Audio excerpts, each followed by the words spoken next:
Las opiniones y comentarios emitidos en Cruce de Ideas son responsabilidad de quienes la expresan y no representan la opinión de ese medio televisivo.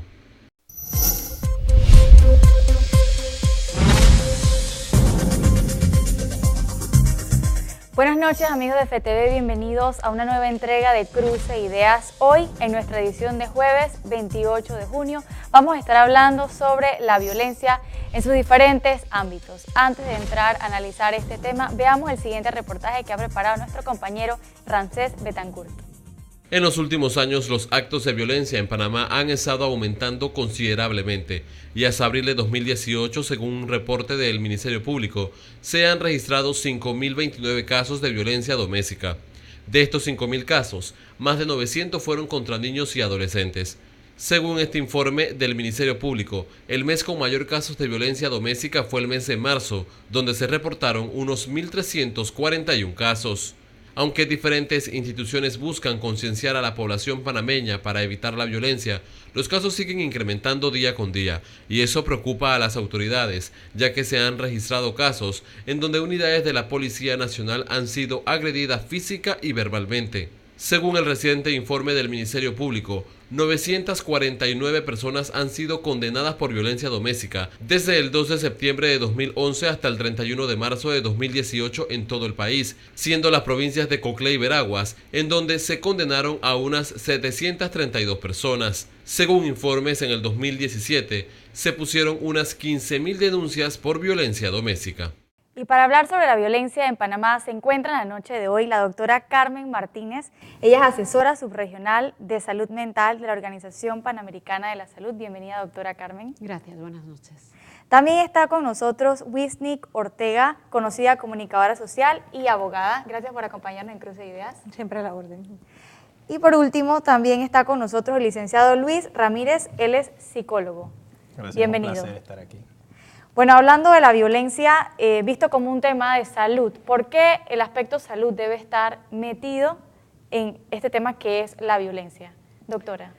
Bueno, en realidad la violencia es un problema que claramente implica muchos ámbitos, ¿no? Pero realmente las consecuencias, sobre todo, que tiene la violencia en el ámbito de la salud son múltiples, ¿no? Y vienen desde consecuencias en la parte más de la salud sexual y reproductiva, consecuencias psicológicas muy graves, lesiones, evidentemente, traumatismos de todo tipo y otro tipo de impactos sociales y de salud que están vinculados en ese sentido, ¿no? Y por eso es tan importante que lo veamos desde el punto de vista tanto de la prevención como desde el punto de vista de la atención y todo el conjunto de estrategias que se deben brindar para poder dar una respuesta oportuna. Hablando de la violencia doméstica, la violencia intrafamiliar, ¿cómo detectar? ¿De qué manera uno puede ir detectando estos síntomas de violencia? Sí, bueno, dentro de la violencia intrafamiliar hay que identificar primero a los participantes, no todos presentan las mismas características. En el caso de los niños, por ejemplo, ellos presentan más una repetición de conducta, es aprendizaje y respuesta. En el caso de los adultos va más por se ensimisman, se encierran en sí mismos y empiezan a ser menos afectivos, menos capaces de relacionarse. Cada persona va a presentar un comportamiento diferente y dependiendo de la etapa en la que se encuentre en su vida. ¿Cómo saber que una pareja está en una relación tóxica? Bueno, existen muchos indicadores y está bastante estudiado esta parte de las relaciones tóxicas. Tenemos que entender primero que el controlar a una persona es el primer indicador. Querer controlar a una persona es el primer indicador y esto va en cualquier sentido, desde con quién te relacionas hasta lo que haces, cómo comes, cómo te vistes, cómo te ves, todo que te prive de ser quien eres y te empieza a pedir que seas alguien diferente. Eso ya empieza a ser una señal de que algo no está en su lugar. Y en términos de prevención es muy práctico ver la relación que tienen estas personas con los de su entorno, con su familia, y eso le va a decir a uno un poco, poder ver un poco lo que va a hacer esta persona en torno a una relación. ¿Cuán común en las relaciones de familia ver estas relaciones de violencia, licenciado Ortega?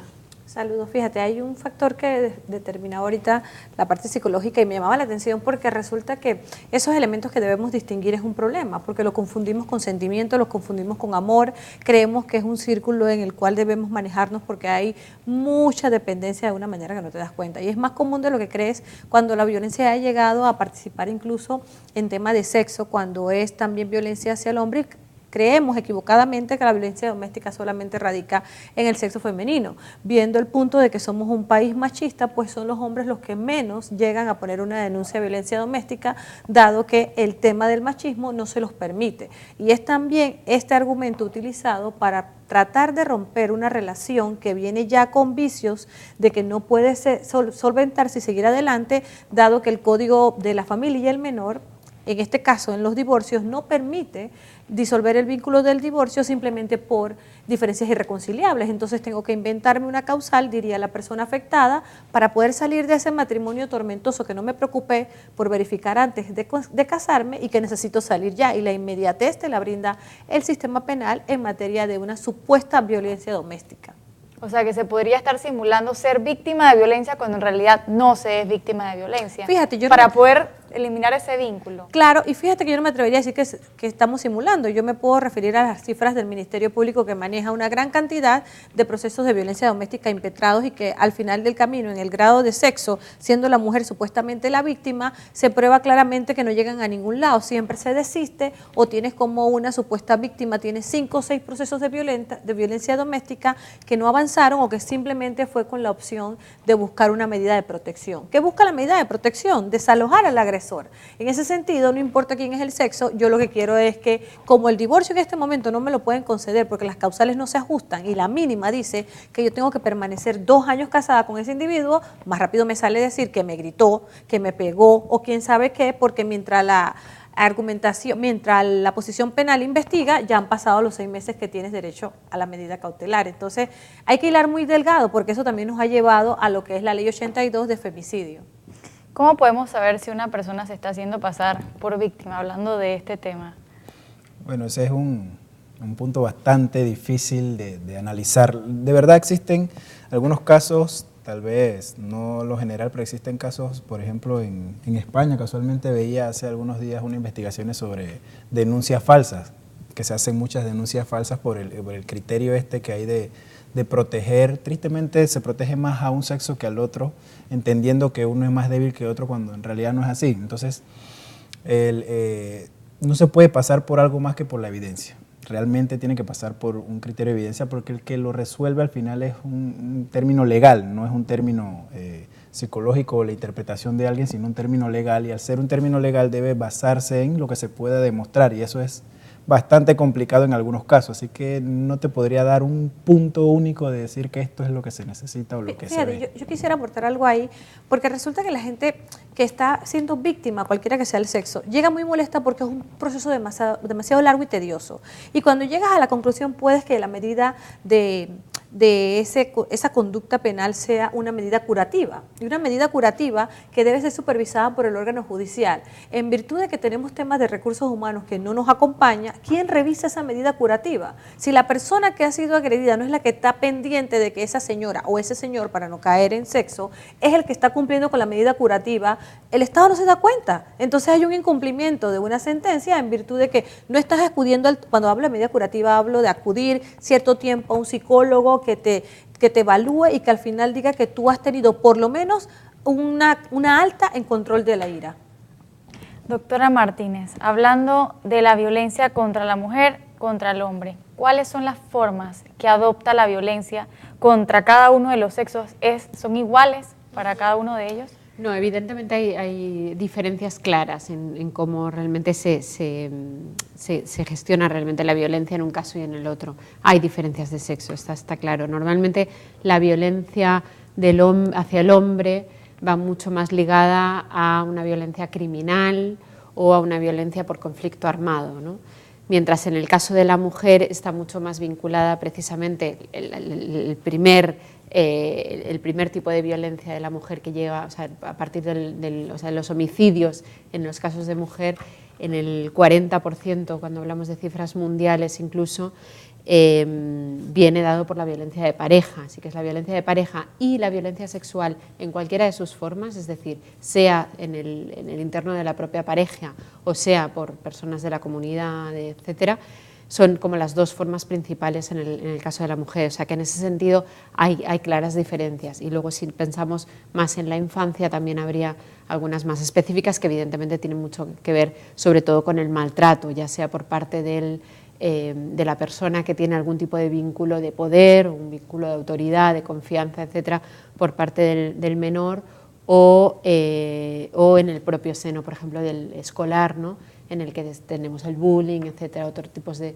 violencia que también se van generando y que sabemos que es un problema muy, muy importante en estos momentos. O sea, el tema de la violencia contra los niños y el maltrato contra los niños, ¿existe una diferencia entre un término y otro? ¿Cuándo dar un chancletazo, un golpe a un niño está bien o está mal del todo? ¿Qué es lo que dicen? Bueno, yo creo que más que una cuestión de eso, de poner un juicio de valor acerca, creo que es importante sí tener en cuenta que cualquier tipo de maltrato, sea físico, sea psicológico, es decir, una amenaza, cualquier tipo de posibilidad de un insulto, de cualquier acto que tenga de alguna manera un posible daño en la salud social, etcétera, es violencia. O sea, creo que es importante que tengamos en cuenta que siempre que hablamos de un uso intencional, ya sea eso de un castigo físico, un uso intencional de todo lo que pueda conllevar esas consecuencias, o sea, uso intencional me refiero a nivel físico y eso a nivel psicológico puede tener esas consecuencias en la salud, o las puede tener o las tiene en su mayoría de los casos, ¿no? Ahí estamos hablando de violencia. Luego, si hablamos de términos eso más concretos como el abuso, el maltrato, es verdad que yo diría que incluso en las diferentes sociedades hay algún tipo de diferencia en cuanto a cómo se consideran esos conceptos. Ya. Hablando de los niños y de los hijos dentro de una relación de pareja, ¿cómo afecta la violencia doméstica el desarrollo de los niños en el ámbito emocional, psicológico, cognitivo, licenciado? Bueno, esa es muy, muy importante porque es un ciclo repetitivo. Debemos tener claro que, por ejemplo, el científico, investigador y teórico Albert Bandura investigó mucho sobre el aprendizaje vicario, que es por observación, por moldeamiento y por modelamiento. Bueno, no tengo que decirle al niño, haz esto o haz lo otro, porque hay un modelo. El modelo se repite y eso lo podemos ver a nivel micro y a nivel macro en la sociedad. Hay cosas que se vuelven tendencia, pero aunque se vuelvan tendencia, siguen siendo violencia, por ejemplo, a nivel de la sociedad. Bueno, en nivel micro, dentro de un hogar, es lo que repite un niño con otro niño o repite un niño con sus compañeros, es algo que ha visto, aprendido, tal vez no dentro de su familia, sino incluso en la televisión, ¿sí? en programas. Todos sabemos que los niños repiten y hacen cosas tal vez que a veces atentan contra su propia salud y su propio bienestar, pero debemos tener claro que ellos son una esponja. Todo lo que van recibiendo lo van absorbiendo. Incluso papá o mamá reciben violencia de otra persona y pueden descargar esa violencia sobre el que está debajo. Y la violencia normalmente tiene un nivel de funcionamiento jerárquico, ¿sí? Él va desde el que es más grande o más fuerte hacia los que están más abajo, que es el concepto, por ejemplo, de la dictadura, por ejemplo. Bueno, una casa no es una democracia, en esto ya he hablado con alguien, una casa no es una democracia, una casa es una dictadura, tal vez con amor en algunos casos y en otros casos tal vez con violencia, y debemos guardar mucho y cuidar mucho de todo lo que se consume. Así como físicamente consumimos algo y nos va a cambiar el cuerpo, bueno, intelectualmente todo lo que entre por cualquiera de nuestros sentidos va a cambiarnos como personas y a las personas que están en nuestro entorno. Así que tiene un peso y superlativo sobre las conductas de la familia. ¿Y lo que el niño imita es el comportamiento violento o ser víctima más adelante de la violencia? En los dos casos funciona, porque las mismas conductas tienden a dar extremos. Por ejemplo, si le pongo un ejemplo, suponga que mi papá era una persona borracha, no he escuchado a nadie que diga de niño o adolescente que va a ser igual que su papá por esa conducta. Pero cuando crecen, los estudios dicen que el 80% tiende a ser borracho también, ¿sí?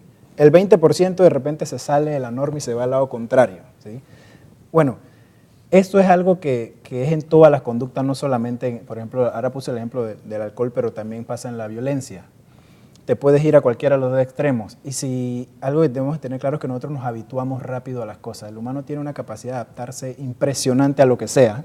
Para mí es la segunda capacidad más impresionante que tenemos.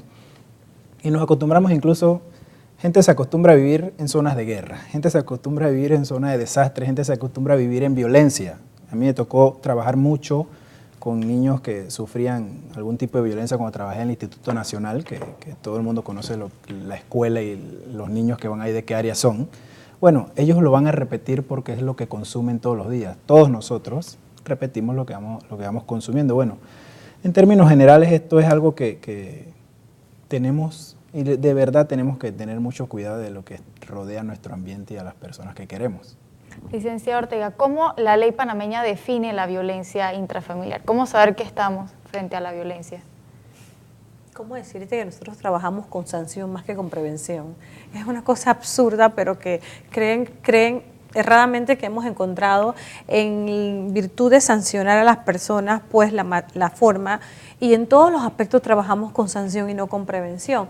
Y yo creo que al redireccionar ese punto podemos lograr evitar muchos otros problemas que estamos teniendo a nivel social, sobre todo que vienen del núcleo familiar en temas de violencia doméstica. Y reconocerlo es muy difícil porque quien está involucrado en esto siente que es normal, como dice el psicólogo. Hay un patrón de conducta que tú vas a siempre a justificar, y no solamente con eso, llega también al término de diferenciarlo cuando le estás demostrando amor al niño y cuando lo estás maltratando, pero cuando necesitas corregirlo duramente, de modo tal que hemos tenido también denuncias de violencia, maltrato al menor en virtud de una corrección, pero una corrección tan severa que ha tenido que evaluar un psicólogo demostrando que hubo un momento de poco control de la ira, pero que la intención era corregir y no agredir. Entonces, hasta eso los padres tenemos que estar moderados de modo tal que si no te molestas tanto, no vaya a lesionar al niño porque tú en cegarte en la molestia, pues hayas tratado no de agredirlo, pero sino de corregirlo. Entonces, son circunstancias que hay que estar muy claros en dónde te encuentras porque es un porcentaje y es evidente que aquí, como dijo la doctora también, las que mueren son las mujeres, es obvio, pero que estamos llegando a un punto donde las mujeres ya no quieren morir y se están defendiendo. Entonces, debemos buscar más la línea de prevención que de sanción. De nada me sirve tener un proceso penal que culmine en una sanción e incluso de cárcel. Prefiero que sea 1000 veces, se le dé un seguimiento de cumplimiento de medida curativa que sanción de cárcel, porque no logro nada. Voy a tener presumiblemente nuevamente otro agresor o otra agresora. Definitivamente el tema de prevención es uno que llama la atención y cual deberíamos volcar nuestra mirada porque es un tema que realmente azota a muchas de las familias panameñas y que está inmerso en nuestra sociedad. Les quiero dejar nuestras redes sociales para que por favor nos den sus comentarios y sugerencias. Nuestro correo electrónico cruceideas@ftv.org, nuestra cuenta de Twitter @ftv05 y nuestra cuenta de Instagram Cruceideas TV. Manténganse en sintonía que ya regresamos con más de Cruce de Ideas.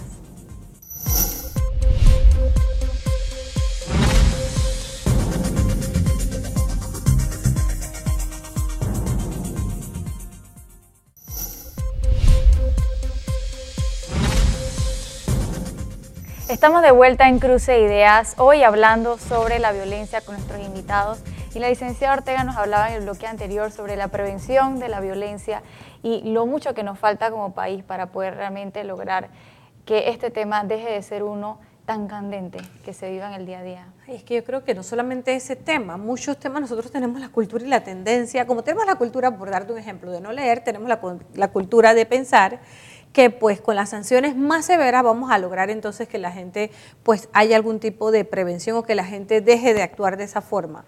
Yo creo que nos falta mucho también en tema de salud, nos falta mucho en docencia de esa línea y sobre todo también entender que el mundo evoluciona. ¿Y en qué sentido? En estos momentos debe estar ya por manifestarse algunos cambios al Código de la Familia y el Menor, porque yo creo que ese es un detonante en materia jurídica que hace moverse todo un engranaje penal en virtud de nada, simplemente porque no tengo la facultad y no como en otros países que yo simplemente, fíjate qué facultad tenemos la facultad de conocernos en este momento y sin tener ningún tipo de vínculo nos casamos. No, ok. Pero esa facultad de que así mismo cuando adquirimos el compromiso del matrimonio y de procrear, no la tenemos para inmediatamente disolver el vínculo. Entonces ya tenemos un problema que nosotros mismos ocasionamos en virtud de que no nos tomamos el tiempo de conocer a esa persona, de saber a quién le vamos a procrear y todas las implicaciones que esto trae. Entonces eso hace que en la medida que no tengo las alternativas, como te expliqué, busco otras. Entonces remueves todo un engranaje penal para poder salir del problema que tú causaste en virtud de no tener las prevenciones adecuadas como ser humano, pero que si al final seguimos analizando, van a venir hasta el hogar, porque obviamente son temas que tú debes poder haber manejado en tu hogar desde tu infancia y que tienen también de alguna manera ribetes de valores, porque tenemos la conducta de que lo conocí, me gustó y me fui con él. Entonces es una cosa que creemos que con la evolución es lo más que está de moda y creo que es un presupuesto que aunque seamos jóvenes, que aunque estemos en la onda que tú me quieras poner, no es lo correcto, aparte que la norma tampoco lo acompaña. O sea, es algo que se da entre los abogados, utilizar este mecanismo de decir soy víctima de violencia para que saquen a la pareja de la casa, para no tener que convivir, o sea, esta forma fraudulenta de utilizar, es algo que ocurre muy a menudo. Fíjate que te corrijo que ni siquiera somos nosotros los abogados, la víctima ya se lo sabe, la víctima no necesita un abogado para llegar a la fiscalía donde se cometió supuestamente el delito y decir con 3 lágrimas, cualquiera que sea el sexo, óigame, usted, oiga, es que me acaba de gritar, el código establece que si hay violencia psicológica, patrimonial y física, y si hay alguna de esas 3 nada más con que tú lo deduzcas al funcionario que te está tomando la declaración, no se va a correr el riesgo que tú estés pegando mentira, por ende te va a emitir la medida de protección, que en esa medida guarda relación con un tema de salvaguarda económica y también con alejar al presunto agresor. Mira que digo presunto, pero el problema está que ese presunto agresor se va a pasar más de 6 meses fuera de su casa mientras el engranaje penal investiga si es cierto o es falso, pero ya lograste tu cometido.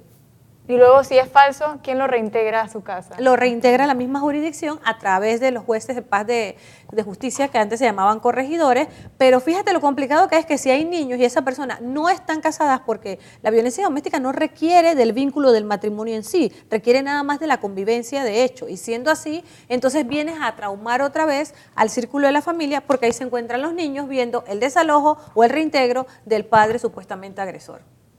Licenciado, usted que es psicólogo y para las personas que están no en una relación de matrimonio, sino en el noviazgo, en esa etapa, ¿cómo poder detectar si tu novio es un posible agresor o tu novia es una posible agresora? Bueno, agregando lo que dijo el abogado Ortega, creo que la parte de la prevención es oxígeno para nosotros y necesitamos ese oxígeno porque nos estamos ahogando, no solo en área de violencia, casi en todas las áreas en Panamá, ¿sí? Pero enfocándonos en esto, ahí yo lo pondría desde el mismo punto. Antes cuando mencioné que, por ejemplo, ver las relaciones de esta persona con su entorno, con su familia, con sus hermanas, con su mamá, con su papá, o en el caso de que fuese al revés, con sus hermanos, con todo este tipo de cosas, en realidad la conducta humana es repetitiva. Nosotros no nos inventamos nada de día para otro, no estamos repitiendo las conductas a lo largo de nuestra vida. Bueno, la violencia no es algo que se esconde, ¿sí? La violencia la podemos esconder durante un tiempo, pero si yo miro a la persona en su entorno me voy a dar cuenta de cuál es su conducta realmente. Pero me quiere, doctor. ¿Cómo? Pero él me quiere. Es que esa es la justificación que hacen las personas, ¿sí? Aquí hay 2 componentes que bien mencionaba hace un momento que decía hay una dependencia impresionante y hay una dependencia emocional grandísima de sentir que alguien nos quiere, pero entonces es un problema afectivo que viene desde el entorno familiar. Lo que quiero decir es que la violencia no es solo mirarlo como violencia, hay todo un elemento, toda una esfera que hay que mirar. Por ejemplo, sentirme querido y sentirme amado, sentirme competente y valioso me va a ayudar a poder tomar una decisión en términos de conciencia y no en términos de emociones. Las emociones son fluctuantes. Ellas hoy te quiero y te amo y mañana te aborrezco y no te quiero cerca. Entonces, este tipo de cosas, y hay emociones que tal vez son mucho más, digamos, viscerales, como enamorarse, que enamorarse, por definición, el término es limeranza, por definición es borrar la parte lógica de nosotros, o sea, se va a dormir. Imagínense que nuestra parte lógica se vaya a dormir y no observamos nada, estamos en un problema del tamaño de la luna, ¿sí? Pero bueno, hay elementos que sí podemos ver, por ejemplo, muy fácil ver a una niña relacionarse con su papá, relacionarse con sus hermanos, ahí vamos a saber, porque esa es la verdadera persona. Es muy fácil ver a un chico relacionarse con su mamá, relacionarse con su papá, relacionarse con sus hermanos, ahí vamos a ver a la verdadera persona y podemos tener indicadores bastante claros de lo que va a suceder de ahí en adelante. Es que sí, parece ser como que muy común que la gente dice, ay, cuando esperamos novio no era así. Eso es ahora que está casado que le ha salido el cobre. No, ¿Qué indicios realmente debemos Lo que pasa es que notar? nosotros vivimos algunas fantasías y esta es más común en las mujeres que en el hombre. Él va a cambiar. Él va a cambiar porque esté conmigo. Grosso error. ¿Sí? Y eso es algo que no ocurre de esa forma. Yo se lo explico muy fácil. Le digo, mire, su mamá ha sido más importante que tú durante mucho más tiempo que tú. Y si su mamá no lo hizo cambiar, exacto, tú no lo vas a hacer cambiar. O sea, tienes que ser realista en eso. Entonces, decirnos algunas fantasías nos ayuda a vivir, entre comillas, más tranquilo, pero las consecuencias no necesariamente son tranquilos. Y lo pongo muy fácil. La mayoría de los embarazos no deseados en personas jóvenes, la pareja no termina junta. La gran mayoría no termina junta. ¿Por qué? Porque lo hicieron en un estado de euforia, enamorados y todo lo que quiera, pero después se conocieron realmente. Es más, la parte gruesa de los divorcios ocurre dentro de los 3, 4 primeros años de casado, que se casan enamorados. Luego se va el enamoramiento y... Viene el razonamiento. Este es el término. Yo no sabía que él era así. Yo no sabía que ella era así. Sí lo sabía, solo que no quisiste reconocer esos elementos. Y aquí es un punto que yo diría tiempo. Lo mejor que pueden tomar es tiempo. Pero eso es lo que la gente no se quiere dar. Exactamente. Como complicado. El tiempo va a quitar las emociones y nos va a permitir vernos tal y cual somos uno al otro. Y eso es lo que nos va a ayudar. Doctora Martínez, ¿es cierto que la mujer dependiente o el hombre que es dependiente está más propenso a ser víctima de violencia? Bueno, claro que hay, digamos, factores de riesgo, ¿no?, que están muy relacionados. En general, por una parte, sí, en relaciones que no haya no sean equitativas, no sean en igual situación esté el hombre y la mujer, en la toma de decisiones, por ejemplo, y en general en todo lo que sea la dinámica de la pareja o la dinámica familiar, ¿verdad?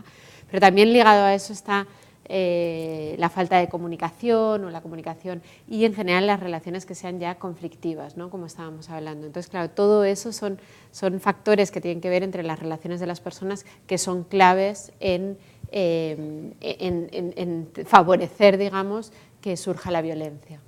Licenciada Ortega, hablaba de violencia patrimonial, física, sexual. ¿Cómo son cada una de ellas? Y cualquiera de estas me sirve para alegar que sufro violencia en mi hogar. Claro, y sobre todo la violencia patrimonial o incumplimiento de los deberes, porque las personas piensan que en virtud de que no estoy cumpliendo con lo que me corresponde, como por ejemplo, una de las causales de divorcio es incumplimiento de los deberes de esposa o de esposo. Eso incluye toda la gama de lo que te tocaría como parte de ese acuerdo conyugal. Sin embargo, la física tiene que ver pues con la agresión y no necesariamente tienes que presentar un golpe. La psicológica tiene que ver con esa afectación que tienes constante, como puede comprobar una dependencia.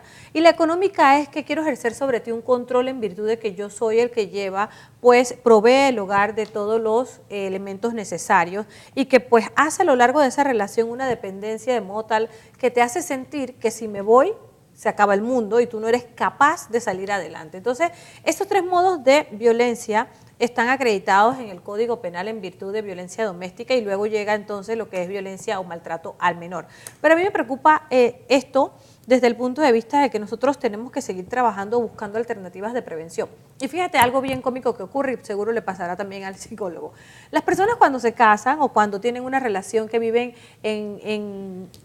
viven juntas y no necesariamente tienen un matrimonio de hecho, porque de por sí ya piensan que el vivir juntos después de 5 años se acredita automáticamente el matrimonio de hecho, cosa que no es cierta. Sin embargo, sí tienen una relación.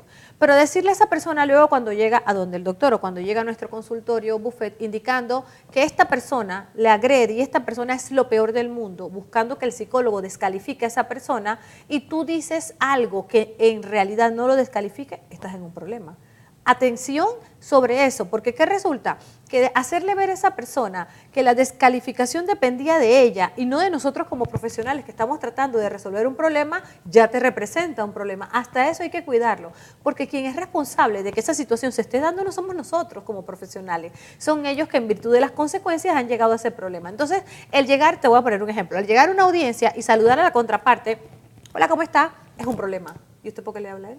y usted no ve que no me da la pensión. Entonces, confunden las cosas de modo tal que se les olvida por un momento que esa fue la persona que usted escogió. Esa fue la persona que le dio pues los hijos en el caso que haya hijos. Entonces, no pudieron subsanar un problema, pero hay otro resto de cosas por la vida que queda por llevar adelante con esa persona. Y no te puedes pasar el resto de la vida descalificándolo en virtud de que si tienes hijos, estás tratando de hacer lo mismo y es incorrecto. No puedes pasarte la vida descalificándolo para indisponerlo con el resto de los seres humanos, porque cada cual tiene su valor de cada persona. Entonces tú no puedes afectar mi valor en virtud de que tienes un problema. Entonces todos los profesionales quedamos involucrados en esto. Si no tienes una posición firme y un carácter de modo tal de responderle a esa persona, pero que lamentablemente quien consiguió y quien se casó con esa persona fue usted. Al final tú estás tratando solamente de brindar un servicio y resolver un problema.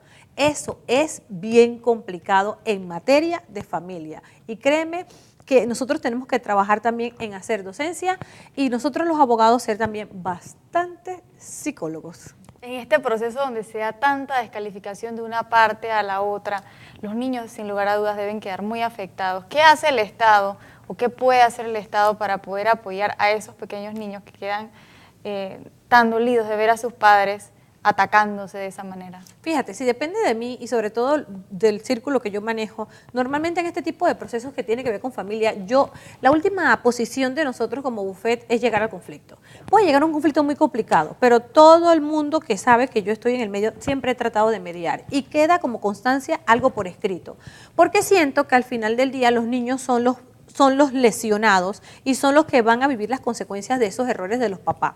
Entonces yo trato de mediar, ya sea en cualquiera de estos aspectos. Créeme que si no se logra, queda la constancia por escrito, porque siento que el Estado a la larga no tiene el recurso para hacerlo. De hecho, tenemos tribunales que se manejan con civil y con familia, donde una juez no tiene manifestaciones o conocimientos de familia, pero por el orden que le toca y el lugar donde está ejerciendo la jurisdicción tiene que ver familia. Entonces, en ese sentido, hay juzgados que tienen equipo interdisciplinario, psicólogos, psiquiatras, hay todos los elementos, pero hay otros que no lo tienen. Entonces, tú tienes que proveer, tratar, bueno, al menos nosotros, de salvaguardar, no solamente, yo creo que esto se trata de vivir su profesión, salvaguardar a esos menores de una u otra manera, de que sean más víctimas de violencia y tratar de que las partes, independientemente que estén en conflicto, vean por esos niños, porque a la larga van a crecer y les van a pasar factura a ese padre o progenitor que ellos crean que era responsable. Por más que tú insistas en decirle, es que fue tu mamá, al final ellos van a crecer y van a sacar sus propias cuentas. Y lo que quieras ver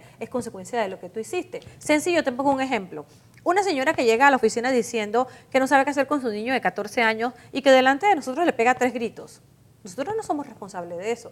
Señora, esto hubo una etapa de crecimiento, o señor, donde usted pudo haberlo corregido. A los 14 años, con este tamaño que tienen últimamente los jóvenes, ¿tú crees que tú vas a poder decirle, no me grites? Entonces es ahí donde la gente no se da cuenta que su poder y su jerarquía prescribió en un momento dado y que ahora son consecuencia de lo que no hiciste anteriormente. Y no te lo puede corregir un abogado, no te lo puede corregir el Estado. Hablamos sobre el tratamiento que deben recibir los niños que son afectados en estas relaciones violentas de pareja en un entorno familiar violento. La víctima debe recibir tratamiento, pero también el victimario debe recibir tratamiento. ¿Y cómo debe ser esto? Sí. Victimario hablando pues de la persona que es la que ejerce la violencia. Sí, hace algún rato antes de empezar hablaba con la doctora sobre la parte de que nosotros no tenemos programas reales de resocialización, ¿sí? Por ejemplo, las cárceles son, como siempre lo llaman, universidades de perfeccionamiento de las cosas negativas. Pero al no tener esto, se escapa de nosotros, por ejemplo, que un victimario entre en un programa donde salga siendo una persona que pueda identificar lo que él hizo, pueda generar empatía, pueda hacer cambios, pueda socialmente pagar su pena, porque no es pagar la pena metido ahí, eso no, eso es castigo, y el castigo no genera más nada que una repetición en algún momento cuando se va el efecto. Lo que buscamos es que la persona crezcan, sean diferentes, sean mejores personas, pero esto lo tenemos que hacer a través de un programa donde se trabaje con todo, porque al final es esto, escojo trabajar con la víctima, listo, pero ese victimario queda fuera, libre, sin ningún problema, que después se va a juntar a otra persona y va a volver a repetir lo mismo. Entonces esos niños, suponga en medio, van a hacer exactamente lo mismo, como hablamos antes, sobre la estadística, a veces el 80% vuelve a hacer la misma conducta. Entonces, no trabajar sobre el victimario es tal vez nuestro talón de Aquiles más grande. ¿Por qué? Porque esos victimarios son papás de otras personas que van a hacer repetir su conducta a lo largo, y esos son ciclos que no terminan, ¿sí? Decía una máxima del señor Freud, del que no soy muy amante, pero de vez en cuando decía cosas que a mí me gustan mucho, que era el perpetuo retorno a lo mismo, lo cual no es tanto como perpetuo, sino lo que se refiere a él es que la historia se repite una y otra vez. Por ejemplo, los vínculos familiares, la forma de relacionarse se repite una y otra vez, y esto es algo que tenemos que tener claro. Si no trabajamos con los victimarios, vamos a simplemente postergar a que lo haga después, en 2 meses, en 2 años, en 3 años, cuando salga. Y hablaba con la doctora sobre un programa de unas cárceles que me tocó hacer una investigación aquí en Panamá, que más nunca la he visto en noticias ni nada, porque eso no es lo que va a salir en las noticias, que hablaban de cabañas en vez de celdas, y era de la 1 a la 8, que patrocinaba casualmente el Estado español. Entraban en la 1, así como venían de la calle, pandillas y todo lo que querían, y mientras mejor se portaba iban saltando y obteniendo beneficios. Ya en la última 2, ellos andaban por fuera, tenían balones de baloncesto, de fútbol, tenían videojuegos, libros, podían dibujar, hacían lo que sea. Ya esos cuidaban que nadie se pasara a su lugar ni nada por el estilo, porque no querían volver al primer lugar.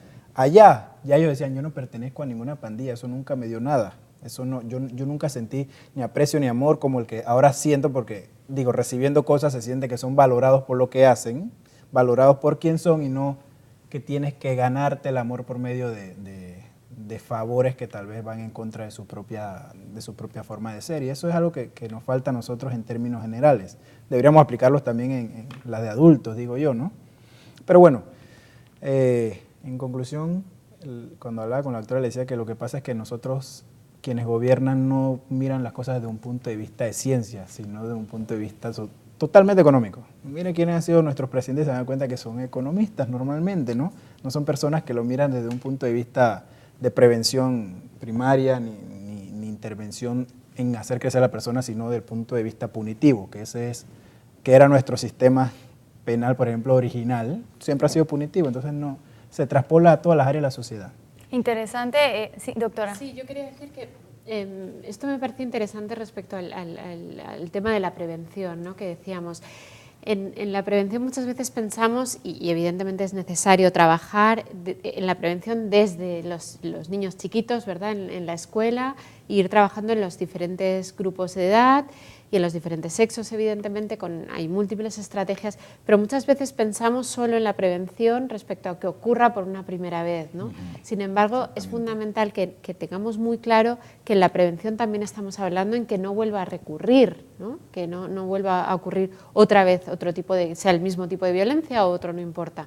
Y también hablamos de prevención cuando hablamos de prevenir las consecuencias, que pueden ser tan graves como estamos diciendo, que pueden llegar incluso a un asesinato, ¿verdad? Que pueden llegar incluso al suicidio, porque es uno de los efectos que desgraciadamente aumenta muchísimo, 6 veces más personas se suicidan cuando son víctimas de violencia respecto a los que no son víctimas de violencia, o sea que estamos hablando de un tema fundamental. Entonces, creo que es muy importante eso, que pensemos en la prevención en todas sus dimensiones y desde dónde se puede hacer, y evidentemente todo lo que tiene que ver con el trabajo desde intentar incidir en las normas, en los valores, y a partir de ahí también en los diferentes sectores que están involucrados. Y evidentemente cuando hablamos de prevención también tenemos que hablar de justicia, también tenemos que hablar, ¿verdad?, del sistema penal, tenemos que hablar de salud, del sistema social y demás. O sea que estamos hablando a muchos niveles, no solo en la comunidad, que es fundamental el trabajo que hagamos en la comunidad,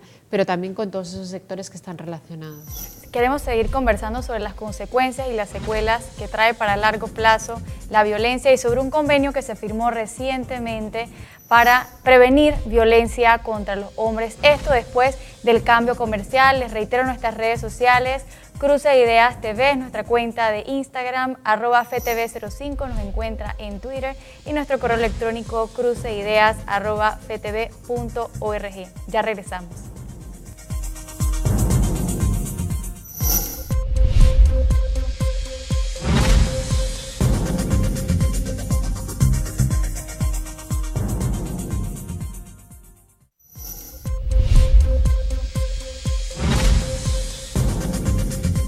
Estamos de regreso en Cruce de Ideas, ya en la parte final de nuestro programa sobre la violencia. Ya hablamos sobre las secuelas y las consecuencias que trae a largo plazo la violencia, la conducta violenta en la familia. Doctora Martínez.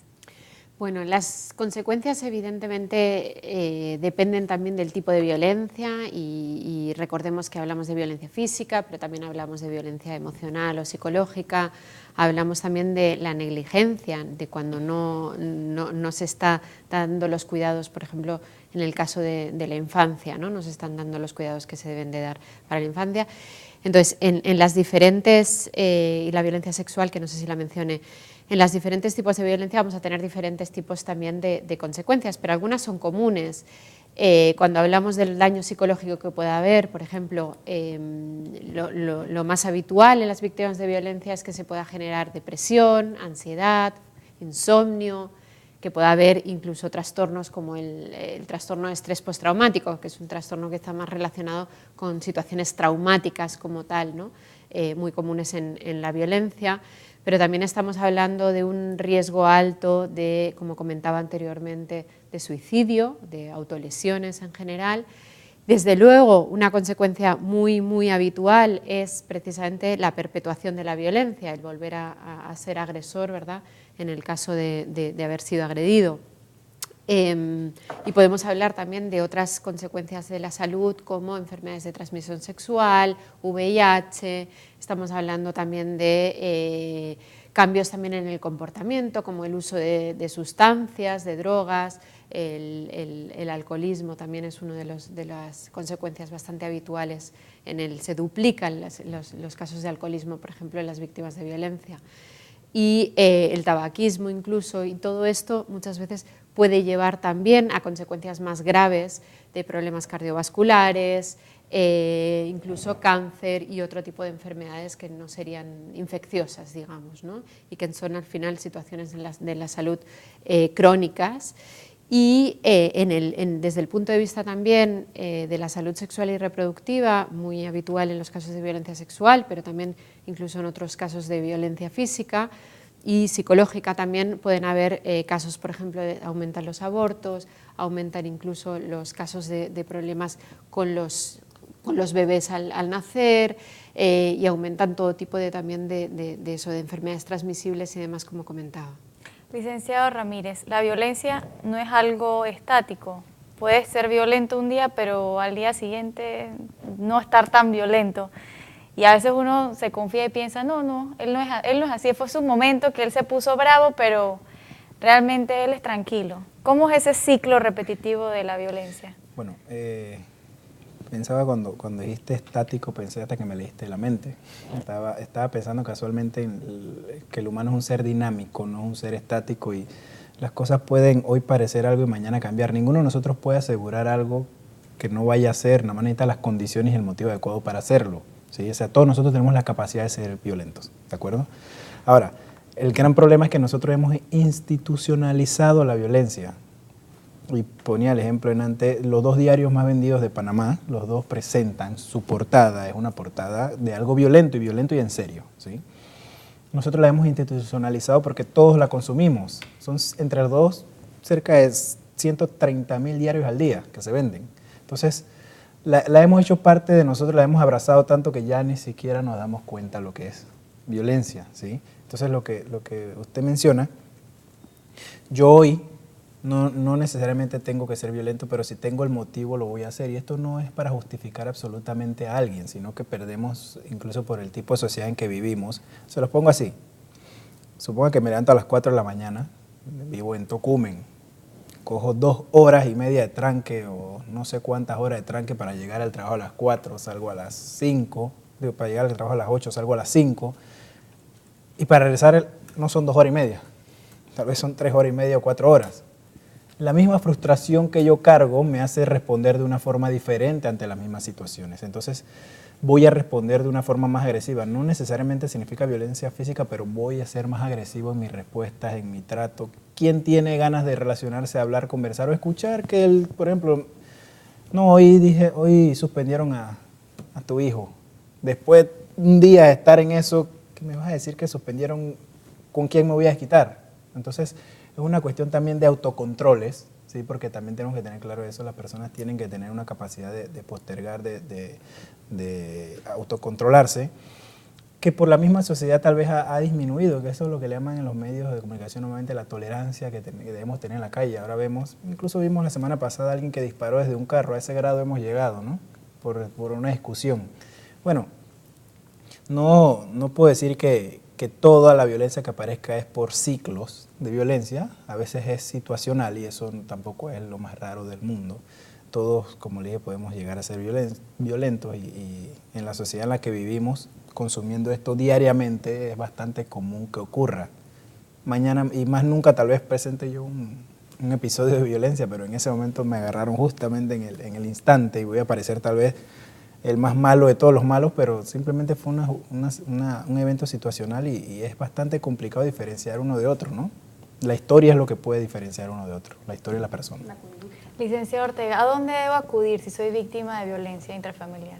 Fíjate, si eres víctima de violencia intrafamiliar, ahora con el nuevo sistema penal acusatorio, depende del domicilio donde resida la víctima, porque hay diferentes fiscalías radicadas en cada uno de esos domicilios a través de la DIJ, que establecen 24 horas, incluso la gente piensa que tengo que ir antes de las 5 de la tarde, pues no, 24 horas en esa fiscalía, de acuerdo a donde usted vive, debe haber ubicado un fiscal que rota con turnos, donde termina uno y entra el otro, y pues son personas capacitadas para atenderle la denuncia, ya sea que usted sea hombre o mujer, y también para decretar inmediatamente una medida cautelar.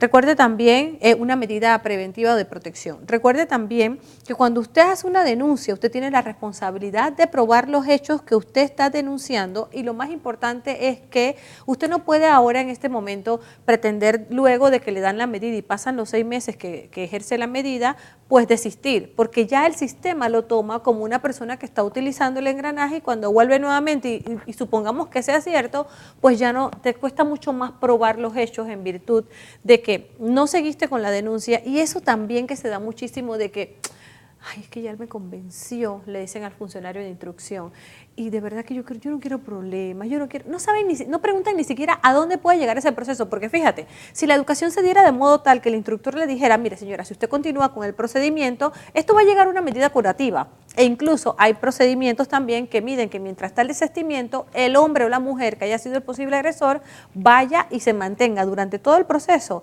en una evaluación y atención psicológica, y que debe ir presentando momentáneamente y paulatinamente en el proceso para acreditar que está siendo atendido. Porque muchas veces hay expedientes que tienen violencia situacional, pero el problema está en que cómo lo demuestras, tal cual como lo dijo, en una conducta de que nunca ha sido violento con sus hijos, que no tiene, pero hay gente que ya demuestra un patrón de conducta. Entonces, es también pedirle al ser humano, mucho más allá de lo que ofrece la justicia, es tener control. Porque fíjate, yo puedo ser una persona muy pasiva, o he entendido ya en mi haber, por la sociedad que estamos viviendo, que a mí un taxista que me pite no me va a sacar de mis casillas. Entonces, hay personas que no viven en ese entorno, que al salir de tu casa sales tarde, pero el que sale tarde no llega temprano. O sea, entonces no pites, no estés sofocado, porque vas a ocasionar una situación que no vas a ser capaz de tolerar.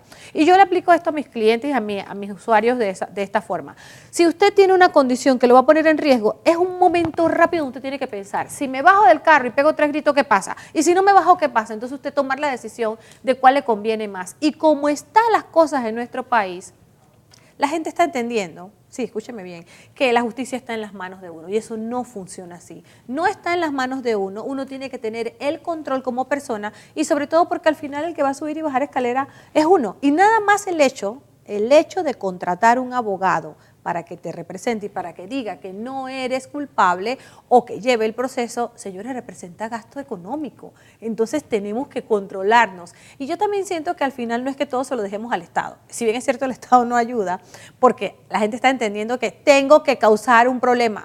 Me colisionó un bus, más rápido le rompo los vidrios a irme a una audiencia de tránsito que quién sabe cuándo me la van a dar y si me van a declarar inocente. Y no solamente que me declaren inocente, licenciada, sino que el seguro lo tenga el bus y me pueda pagar. Entonces ya tú vas haciéndote toda una película de lo negativo en virtud de tratar de ensayar de que mejor no me voy por el hombro para que no me colisione el bus y todo lo que puede ocasionar. Entonces también depende mucho de nosotros como seres humanos, que hemos dejado también a nuestro entender las responsabilidades de muchas cosas al Estado. El Estado, en el momento donde vivimos, tal vez no haga mucho, tal vez no haga poco. Comparto la opinión de nuestro psicólogo aquí en virtud de que quienes nos dirigen, porque yo creo que no importa quién nos dirija, esto nada más es un tema de voluntad. A mí me gustaría añadir algo. Hablamos siempre de dónde acudir, ¿no? en un caso de víctima de violencia intrafamiliar, y pensamos siempre en dónde acudir: a la policía, a la denuncia, ¿no? Y se nos olvida que qué pasa con el sector salud. O sea, creo que es fundamental que no nos olvidemos que no es solo una cuestión de realizar una denuncia, que puede ser evidentemente la decisión de cada cual, pero que es fundamental pensar en que eso, hemos hablado de que hay un riesgo muy importante de tener consecuencias incluso graves en la salud. Por lo tanto, vayan al servicio de salud más cercano. Están los centros de salud en los que desde esa atención primaria se puede dar respuesta a la violencia, y desde diferentes profesionales y desde un panorama más amplio. Ahora, cualquier centro de salud puede ser privado o público. En este caso tiene que ser público, pero puedes atender este privado. Pero vale mencionar también que una vez que colocas la denuncia, eres remitido automáticamente a la UPAVIT, Unidad de Atención a Víctimas y Protección de Testigos. Ellos hacen una evaluación que te recomiendan inmediatamente asistir a salud mental. Pero es un tema que te recomiendan, no te obligan. Y es importante lo que dice la doctora. Al menos yo siempre, y cuando hay niños involucrados, si usted no tiene seguro privado, usted no tiene los recursos, trate de sacar una cita en el centro de salud. Pero entonces volvemos al mismo tema. El centro de salud le da la cita a la persona 20 días después, entonces no tienes esa inmediatez de lo que está hablando la doctora para ir calmando esos ánimos, y de modo tal que solamente la recomendación que te da el Estado, y en virtud de que si consiguen al agresor, sí lo ordenan inmediatamente a que acuda a través del Estado a una atención por esa posible agresión. Fíjate que no estoy hablando de que sea condenado o no, simplemente que vaya y acude y busque ayuda en virtud de eso. Entonces yo creo que es una cadena integral, pero que siempre va a depender, como dice la doctora, de que uno busque ayuda una vez que sepas que estás en un problema. El tema del tratamiento que hablamos en el bloque anterior, y lo que menciona la licenciada Ortega, que muchas veces estas denuncias se ponen, pero la mujer o el hombre se echa para atrás porque dice: él cambió, o dependo económicamente de él, no va a haber nadie que me traiga la comida a la casa, así que prefiero dejar esto tal y como está, y vuelve a convivir con el agresor, o porque cree que ya realizó un tratamiento, pero ¿cuánto tiempo debe durar este tratamiento? ¿Es una sesión, 2 sesiones? ¿Cómo sí funciona esto? Bueno, realmente pienso que gran parte de nuestro problema es en torno a la educación, o sea, lo que se enseña. Muchas cosas de las que se enseña son puramente teóricas, y nosotros necesitamos tener conocimientos pragmáticos. Por ejemplo, yo critico el sistema de enseñanza porque pienso que se debe dar, por ejemplo, inteligencia emocional, eso debe darse obligatorio. Finanzas personales, eso debe darse obligatorio, ¿sí? Conocimiento de normas y leyes básicas debe darse obligatorio, ¿sí?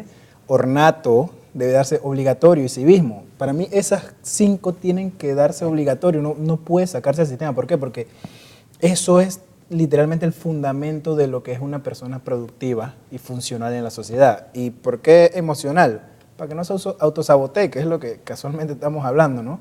En la parte de cuánto debe durar, realmente existen diferentes tipos de terapias, ¿sí?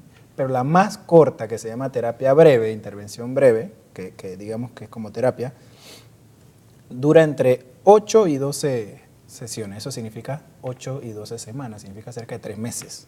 En 3 meses tienes suficiente tiempo para haber evaluado y generado algún cambio, o mostrar si la persona necesita más tiempo porque tal vez está muy arraigado en esa persona, o es una persona mucho más, con menos capacidad de hacer cambios, porque realmente eso tiene que ver con la personalidad. Hay personalidades más flexibles y menos flexibles ante los cambios. Entonces, realmente no hay un tiempo único, pero pienso que por ley se debe buscar lo que es mínimo, y desde mi punto de vista, si hablamos de violencia manifiesta, 12 sesiones es lo mínimo que debe coger una persona. Eso es lo que yo propondría realmente. Llegando a la parte final de nuestro programa, es el momento de hacer nuestras recomendaciones y conclusiones, así que por espacio de 2 minutos, doctora Carmen Martínez. Bueno, yo retomaría un poco lo que hablábamos sobre la prevención, ¿no? Creo que es fundamental que pensemos que hay que hacer prevención, desde luego, desde la infancia, en las escuelas, en la comunidad. Los diferentes líderes comunitarios tienen un papel fundamental en ese sentido, y el resto de sectores que están relacionados, como puede ser el sector salud, el sector social, ¿verdad?, desde justicia, etcétera, y retomaría también el trabajo intersectorial, ¿no? Es fundamental que no estamos hablando en violencia, no podemos trabajar solo desde el sector salud, solo desde justicia, solo desde lo social, sino que al final implica muchísimos profesionales diferentes y que al final es un engranaje que debe estar bien conectado, ¿no?, entre unos y otros. Fundamental que las víctimas sean conscientes que tiene unas repercusiones en la salud a muchos niveles, por lo tanto hay que pedir ayuda a los servicios de salud que les correspondan, ¿no? Y para eso están urgencias si realmente hace falta que sea una atención de emergencia, o los servicios de atención primaria en los centros de salud, etcétera, ¿verdad? Y creo que es importante que no nos olvidemos que claro que hay algunos factores de riesgo que hemos mencionado muchos, pero uno de ellos fundamental es el haber sido directamente víctima o testimonio de violencia, es uno de los fundamentales, y hay muchos otros como las relaciones conflictivas cuando hablamos de violencia intrafamiliar y demás que pueden llevar a tener mayor probabilidad de ser víctima de violencia. Licenciada Ortega. Fíjate, yo quiero invitar a todo el mundo a que de alguna otra manera busque ayuda si cree que tiene un problema, y sobre todo porque tenemos la equivocada percepción de que si acudimos a un psicólogo o a una persona que tenga que ver con este tipo de problemas que tenemos es porque se acabó el mundo. No, créanme que si usted tiene un divorcio complicado o no lo puede manejar, usted busque una ayuda. Si usted tiene un problema donde usted cree que hay posible violencia doméstica, busque una ayuda, no espere llegar al límite de eso. Aprovecho también para invitar a esos hombres que sienten que de alguna forma son víctimas de violencia doméstica, no se dejen llevar por el machismo. La condición del artículo 200 del Código Penal, en este caso en materia de violencia intrafamiliar, establece que no hay condición de sexo. Usted puede ser víctima de violencia tanto hombre como mujer, y las mismas medidas y prerrogativas que se toman para las mujeres también la toman para ustedes. A las mujeres también que sean víctimas de eso, usted está buscando una pareja para convivir, usted no está buscando un papá ni un maltratador. Y lo mismo le digo a las mujeres que en condición de adquirir una relación pretenden en ese modo, como dijeron anteriormente, yo lo voy a cambiar. Él busca una pareja, no busca una mamá, ni busca una persona inquisitiva que le diga todo lo que hace mal. En ese sentido, usted es candidata y propensa al desequilibrio de su futura relación o su matrimonio. Entonces yo creo que hay que hacerse un autoanálisis. La norma jurídicas van a estar ahí, siempre van a estar ahí, que usted la acceda es su decisión, pero también usted puede acceder a la prevención desde su punto de vista, porque si el Estado no se mueve o no va a hacer nada hacia allá, usted tiene la responsabilidad de tener un hogar feliz, de ser una persona saludable y que definitivamente viva en armonía con lo que usted decidió, sea bueno o sea malo. Y si es malo, aprenda a salir de lo malo y pues aprender de eso como una experiencia. El mundo no se acaba, la vida continúa y depende de usted ver cómo lo va a llevar hacia adelante. Yo creo que ese sería mi consejo, y sobre todo porque en violencia doméstica se cometen errores, pero hay que seguir adelante, y hay unos errores muy hermosos que son los hijos, y por eso yo le llamo que ser papá y mamá es caóticamente hermoso, independientemente de que en el caber te puedas confundir de pareja o de persona que reconociste. Así que yo creo que hay que seguir para adelante, hay que trabajar con los especialistas son amigos, no son el psicólogo que trata a un loco como la gente lo piensa, son las personas que te van a salir a ayudar adelante, y lo más importante es que nosotros los abogados somos abogados, nos toca ser psicólogos, pero para esas cosas que uno quiere exteriorizar, que quiere hablar, están los especialistas de la salud. Búsquenlo, eso no tiene nada de malo. Licenciado Ramírez, sus conclusiones.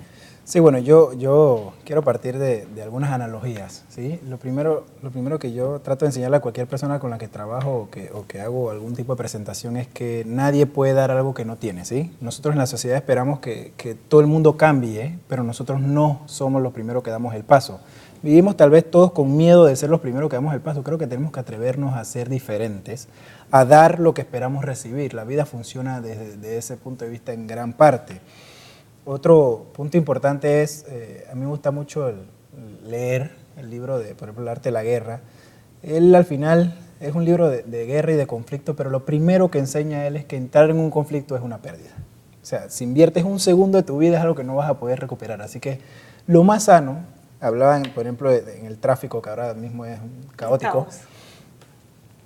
Yo invierto un segundo discutiendo con alguien o peleando con alguien, ya perdí algo que no voy a poder recuperar. Así que lo más sensato para mí es no entrar en conflicto. Ese es el primer consejo que le puedo dar a alguien. Otro punto importante es que miren su salud mental tan importante como su salud física. La salud mental, en ciertos grados, incluso yo pierdo mi salud física y supongan que muere alguien por perder su salud física. Imagínense vivir 30 o 40 años con un problema de salud mental. Eso es terrible, es muerto estando vivo, es una cosa que no tiene tamaño. Entonces debemos, y hilando con lo que mencionaba la doctora, no podemos trabajar separados, no podemos trabajar un ministerio en esta parte, el otro en esta parte. Toda la sociedad va en camino y lo que decía la licenciada Ortega es que nosotros somos responsables, y eso yo lo creo, no importa qué edad tengas, después de cierta edad, después de los 5 o 6 años, ya uno empieza a ser responsable de sus actos, y me refiero a que si me tiro un edificio, el único que se muere soy yo, no mis papás. Entonces, 13, 14, 15, 20 años, 30, 40 años, no es tarde para tomar la responsabilidad de mi vida y empezar a hacer los cambios que necesito hacer, porque si los necesito no puedo postergarlo. Y el bienestar, sentirse bien, tranquilo, en paz y seguro, creo que todos vamos a llegar a la misma conclusión de que eso no se paga con nada. Entonces, intentar ser más abiertos a reconocer mis falencias, a reconocer mis fallas y empezar a crecer como personas. Y eso nos va a ayudar a crecer como sociedad, y creo que nadie quiere vivir en la sociedad en la que estamos viviendo hoy.